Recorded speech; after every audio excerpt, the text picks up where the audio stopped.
अस्सलाम वालेकुम दोस्तों, Noor M print virtual online preparation academy में तव्हां सभिनी खे भली कार चवां थो।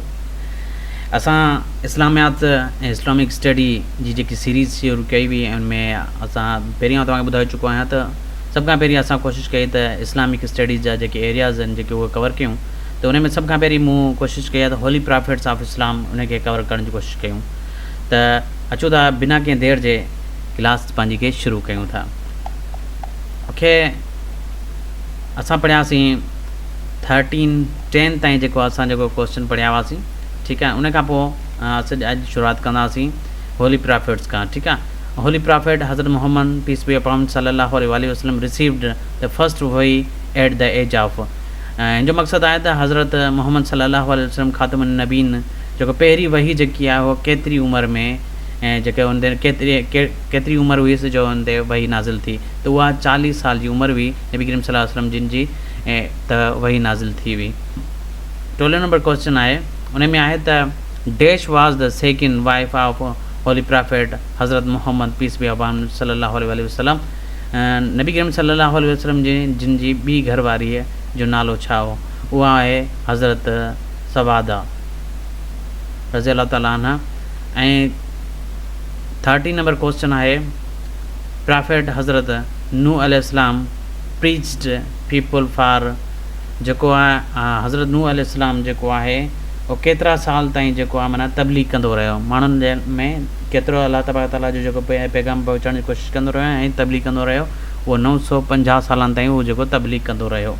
उन खां पोइ आहे नेशन ऑफ प्रॉफिट हज़रत नूह अलैहिस्सलाम वाज़ एक्सट्रीमिनेटेड थ्रो द, जेको हज़रत नूह अलैहिस्सलाम जी जेकी क़ौम हुई त उन ते कहिड़ी शइ जो माना अज़ाब आयो, उन ते जेको ॿोॾि जो अज़ाब आयो। So how many people were with profit हज़रत नूह अलैहिस्सलाम, हज़रत नूह अलैहिस्सलाम जी जेकी ॿेड़ी हुई उन में केतिरा माण्हू सवार हुआ, उन में टोटल 80 माण्हू सवार हुया, ठीकु आहे। उन में टोटल घणा माण्हू हुआ, 80 माण्हू हुया, ठीकु आहे न।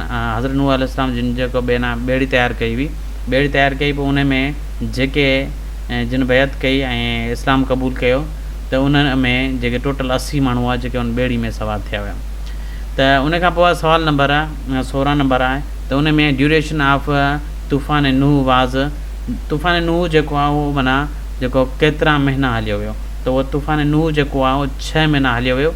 6 महीननि ताईं लगातार जेको हो माना ॿोॾि वारो तूफ़ान वारो सिलसिलो हुयो, ठीकु आहे न। उन जो माना तूफ़ान जेको हुयो उहो 6 महीना ताईं हलियो हुयो। ओके, द एज ऑफ हज़रत प्रॉफिट हज़रत नूह अलैहिस्सलाम वाज़, हज़रत नूह अलैहिस्सलाम जिन जी उमिरि घणी हुई, उहा 950 साल हुई, ठीकु आहे। त अहिड़े तरीक़े सां अॻिते हलूं था ॿिए जवाब ते। द टाइटल ऑफ अबुल बशर सानी फॉर विच प्रॉफिट, हाणे जेको लक़ब हुयो, टाइटल हुयो जेको उहो अबुल बशर सानी, उहो कंहिंजो, सानी माना ॿियो जेको आहे ॿियो बाबो, जंहिं इंसान ज़ात जो ॿियो बाबो जेको उहो कंहिंजो लक़ब हुयो, उहो कहिड़े नबी जो, त उहो हज़रत नूह अलैहिस्सलाम जिन जो लक़ब हुयो कहिड़ो हुयो, अबुल बशर सानी, ठीकु आहे। अबुल बशर सानी यादि रखिजो, हीअ माना मेन क्वेश्चन आहिनि जेके तव्हां मां जेको SST में या जेको IBA जी जेकियूं टेस्टूं आहिनि, तक़रीबन जेकियूं बि आहिनि उन तक़रीबन टेस्ट में जेके रिपीटेड क्वेश्चन आहिनि जेके आउं तव्हां सां शेयर कयां पियो, ठीकु आहे। उन खां पोइ विच profit was throw into the fire by the order of Nimrod, Nimrod जे हुकम सां कहिड़े नबी खे जेको आहे बाह में उछलियो वियो, न कहिड़ो नबी हुयो जंहिंखे बाह में उछलायो वियो, उहो हज़रत इब्राहिम अलैहिस्सलाम हुयो जिन खे निमरूद जे हुकम सां बाह में उछलियो वियो। हाउ many days profit Hazrat Ibrahim अलैहिस्सलाम वाज़ इन द फायर, हज़रत इब्राहिम अलैहिस्सलाम जेको बाह में जेको केतिरो टाइम हुयो, केतिरा ॾींहं हुयो, त उहो टोटल 40 ॾींहं हुयो। घणा ॾींहं हुयो, 40 ॾींहं जेको हज़रत इब्राहिम अलैहिस्सलाम जेको आहे उहो बाह में हुयो। ऐं बाह में कंहिं उछलियो हुयो, त जेको हज़रत इब्राहिम अलैहिस्सलाम खे नमरूद जे हुकम सां जेको बाह में उछलायो वियो, ठीकु आहे। उन खां पोइ आहे अज़ाब, अज़ाब वाज़ मॉस्क्यूट्स वाज़ Saint two the nation of which profit, जेको मच्छरनि वारो जेको अज़ाब आयो हुयो उहो कहिड़ी क़ौम ते आयो, उहो हज़रत इब्राहिम अलैहिस्सलाम जी क़ौम ते मच्छरनि वारो अज़ाब जेको आयो हज़रत इब्राहिम अलैहिस्सलाम जी क़ौम ते आयो। अचूं था 23 नंबर ते, the title of profit Hazrat Ibrahim अलैहिस्सलाम खलीलुल्लाह, हज़रत जेको टाइटल हुयो हज़रत इब्राहिम अलैहिस्सलाम जो, उहो आहे खलीलुल्लाह, माना अल्लाह जो दोस्त।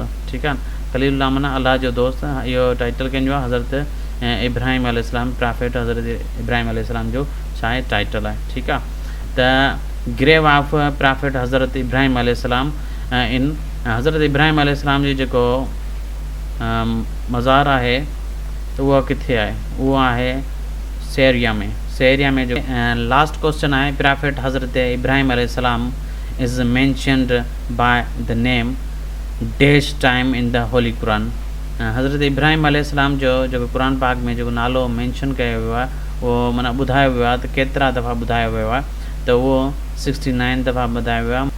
ओके दोस्तों, ही हुआ टोटल 25 क्वेश्चन्स। सो इंशाल्लाह ताला हाणे कोशिशि कंदासीं, टाइम थोरो पतो आहे, इन जे करे वधि खां वधि जेको लेक्चर तव्हांजे लाइ ठाहिण जी कोशिशि कंदुसि। कुझु मजबूरियुनि जे करे जेको लेक्चर जेको अपलोड कोन करे सघियोसि, पर हाणे इंशाल्लाह जेको वंस अगेन जेको असां वरी जेको हिन सीरीज़ खे शुरू कयूं था, इंशाल्लाह मुंहिंजी कोशिशि आहे त जेके मुंहिंजा दोस्त आहिनि ऐं जेके मुंहिंजा व्यूअर्स आहिनि उन्हनि खे ज़रूरु फ़ाइदो पहुचे, ऐं दोस्तनि ज़रूरु शेयर कजो। अल्लाह निगहबान, दुआनि में यादि रखिजो।